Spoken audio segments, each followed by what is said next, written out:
जय Sai Ram. Welcome to बंदे हैं हम साई के। बाबा की कृपा से आज मैं फिर एक बहुत प्यारी लीला आप लोगों को सुनाऊंगी।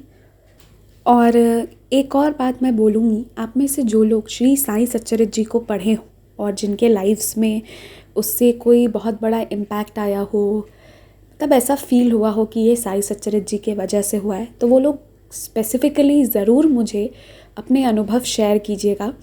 क्योंकि मेरी ये इच्छा है कि मैं साई सच्चरित्र जी से जुड़े कुछ अनुभव स्पेशली बाबा की कृपा से पब्लिश करूं, ताकि बाकी लोग जो है ना वो भी साई सच्चरित्र जी की महिमा को थोड़ा बहुत जान पाए। क्योंकि हम जितना भी बोले वो तो कम ही होगा, बट स्टिल कोई भी एक्सपीरियंस हो, सिर्फ साई सच्चरित्र जी का नहीं, कोई भी, बट स्पेसिफ़िकली अगर वो भी हो तो मुझे शेयर कीजिएगा। मेरे ईमेल आईडी और इंस्टाग्राम के डिटेल्स ना डिस्क्रिप्शन में मेंशन्ड है, ज़रूर शेयर कीजिएगा। और अब मैं आपको सुनाने जा रही हूँ, रंजना जी ने जो अनुभव हमारे साथ साझा किया है वो। तो ये कहती हैं कि इनके घर के सामने ही एक ज़मीन था जिस पर घर बन रहा था।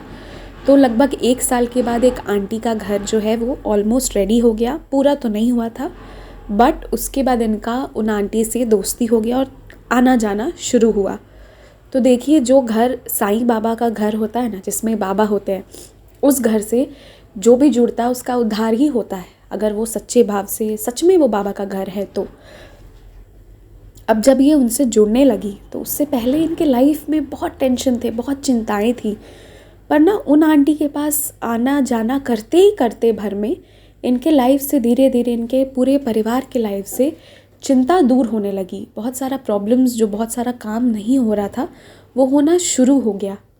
तो एक दिन जब ये इनकी आंटी पूजा कर रही थी, इन्होंने ध्यान से नोटिस किया कि आखिर वो पूजा कैसे करती हैं। और वो सामने साईं बाबा को जैसे पूजा करती थी, इन्होंने वो सब कुछ देखा। देखिए कैसे कैसे बाबा किसी के लाइफ में आते हैं, आने से पहले प्रॉब्लम सॉल्व कर दिए और उसके बाद अब इनका मन हुआ कि चलो मैं भी ऐसे ही बाबा की पूजा करती हूँ। बस फिर क्या था, इन्होंने श्री साईं बाबा जी को अपने घर ले आई और स्थापित कर दी और पूजा करना शुरू कर दी। अब जब लोगों को बाबा के श्री साई सच्चरित्र जी के बारे में पता चलता है तो अगली इच्छा वही होती है कि साई सच्चरित्र जी हम भी पढ़ें, क्या है इसमें, हम भी पढ़ें। मेरी भी इच्छा यही हुई थी। जब मैं भी साई भक्त बनी थी, मैंने भी सुना था श्री साई सच्चरित्र जी क्या होता है, तो बाबा की कृपा थी, ईजिली मिल गया ऑनलाइन ही। पर ये जब ऑनलाइन सर्च करी थी, इन्हें कहीं भी नहीं मिला। तो अब ये बस छोड़ दी ढूंढना, इन्हें लगा कि अब नहीं मिलेगा शायद। बट थोड़ी देर के बाद क्या होता है, ऑल ऑफ अ सडन, जो इनके फ़ोन पे कभी ऐसा होता ही नहीं है, ऐसा हुआ कि उनके फ़ोन पे बहुत सारे नोटिफिकेशन आए। और वो हर वेबसाइट का नोटिफिकेशन आया, हर जगह का वो नोटिफिकेशन आया जहाँ से इन्हें साई सच्चरित्र जी मिल सके। मतलब एक साथ इतने सारे नोटिफिकेशन आए। मतलब ये यूँ मान लीजिए कि ये बाबा ही व्यवस्था करके भेजे थे कि एकदम से हर वो वेबसाइट जहाँ पे साई सच्चरित्र जी मिल जाए, उसका नोटिफिकेशन अपने आप इनके फ़ोन पर आना। ऐसा पहली बार था, तभी तो ये इनका अनुभव था।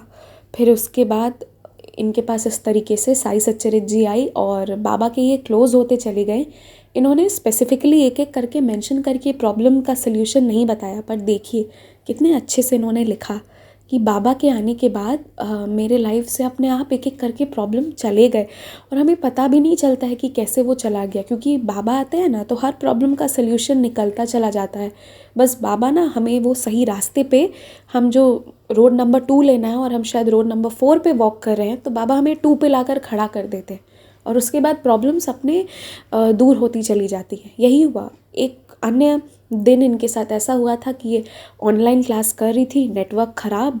अब नेटवर्क आए ही नहीं, पर इन्हें तो क्लास करना था। तो फिर देखिए बाबा की लीला हुई, इन्होंने बाबा के दर्शन किए और बाबा का नाम लेकर फिर से शुरू हुई। और यकीन मानिएगा, पूरा क्लास अच्छे से हो गया। जैसा भी नेटवर्क था उसी में इनका क्लास बहुत अच्छे से हो गया, नेटवर्क अच्छा हो गया।